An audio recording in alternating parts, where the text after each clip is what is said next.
She had memorized the telegram so many times the paper had softened along its folds, the ink slightly smeared where her fingers had traced the words during the long journey west.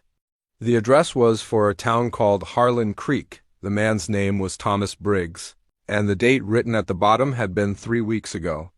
Her name was Clara Voss. She was 26 years old, and she had run out of other options in the quiet, suffocating way that women of her era often did, not dramatically, but gradually, like a candle burning itself down to nothing. The stagecoach arrived in Harlan Creek on a Tuesday afternoon. Clara stepped down onto the dusty main street with her trunk and her composure intact. Scanning the faces of the small crowd that had gathered out of sheer small-town curiosity, she was looking for Thomas Briggs.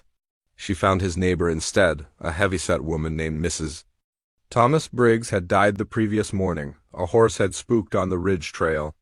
It had been quick, Mrs. Calloway said, as though that were a mercy Clara was supposed to accept and fold away neatly. She stood on that street for a long moment, holding the softened telegram in her gloved hand, doing the mathematics of her situation. She had no money for a return ticket. She knew no one in this town. The arrangement that had justified her journey was dissolved before she had even arrived. She asked Mrs. Calloway if there was somewhere she could sit. The woman took her to the small hotel and bought her a coffee she did and asked to be repaid for. It was there, in that hotel dining room, that she first saw Eli McCade. With a quiet face and the kind of careful movements that belong to people who have learned not to disturb anything unnecessarily, he was eating alone at the corner table, hat beside him, reading what appeared to be a letter of his own. He looked up once when Clara entered, and then looked away, which she appreciated more than she could have explained.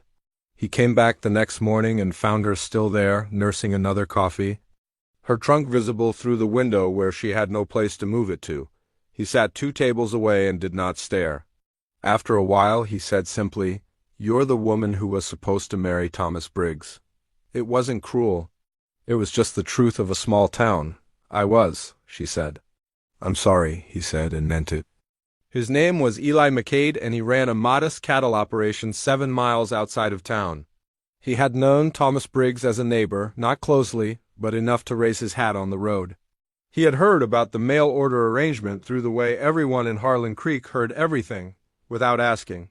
He had ridden into town that morning for feed supplies, and had not expected to find himself sitting across from a woman whose careful, exhausted dignity made him feel strangely accountable to her.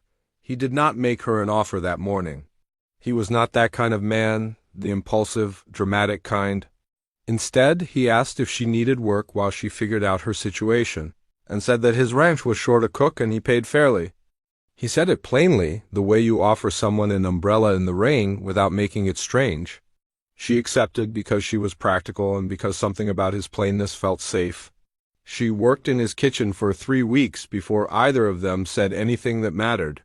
Then one evening she was on the porch watching the sun go down over the flat golden land, and he came and stood nearby, and said, "You're nothing like I imagined a mail-order bride to be." She looked at him sideways.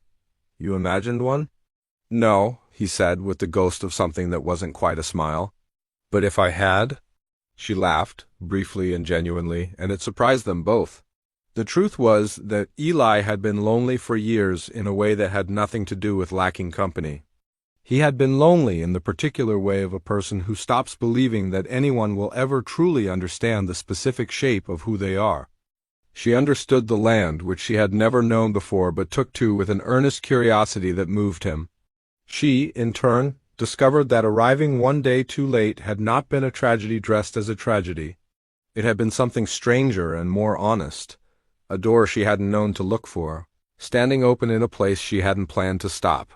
He asked her to stay in November, properly, with his hat in his hands and no eloquence whatsoever, just the plain-spoken truth. She had arrived one day late.